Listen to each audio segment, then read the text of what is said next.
நீங்க அண்ணாவை பத்தி பேசலாம், பெரியாரை பத்தி பேசலாம், திமுக தொடங்கி இது வரைக்கும் வரலாற்றை பத்தி பேசலாம், எவ்வளோ விஷயம் இருக்கு. அந்த இடத்துல போய் புதிய எதிரி, பழைய எதிரி, அப்புறம் வந்து இப்போ ஆரம்பிச்ச குழந்தைங்களுக்கெல்லாம் நீங்க எதுக்கு பதில் சொல்லணும்னு தெரியல.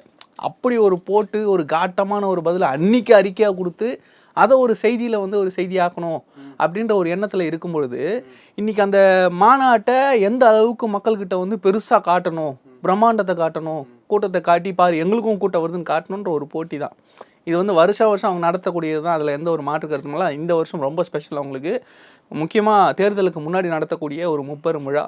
இந்த விழாவில் வந்து கூட்டம் காட்டணும். அதில் வந்து ஜெகஜால கில்லாடி நம்மளை வந்து செந்தில் பாலாஜி அதில் அடிச்சிக்கவே முடியாது.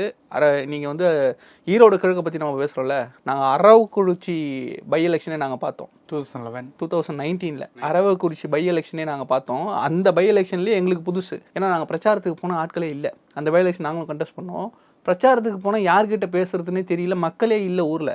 அப்போவே பட்டி ஃபார்முலாவை கொண்டு வந்துட்டார். நம்ம எல்லாம் ஈரோடு கிழக்கு தான் அப்போ செய்தியாச்சு, அப்போ எதிர்கட்சியாக இருந்தாங்க, அதனால் பெருசாக பேசப்படல. இப்போ ஆளுங்கட்சியாக இருக்கிறதுனால. ஸோ 2019 அந்த பட்டி ஃபார்முலாவை காட்டி ஏடிஎம்கேவில் ஜெயிச்ச ஒரு எம்எல்ஏ வெளியே வந்து திமுக சின்னத்தில் நின்று ஜெயிக்கக்கூடிய அளவுக்கு ஒரு டேலண்டடான பர்சன். காசை எப்படி கொண்டு போகலாம், எங்கே கொண்டு போகலாம் அப்படின்றதெல்லாம் வந்து பக்காவாக பிளான் பண்ணுவார்.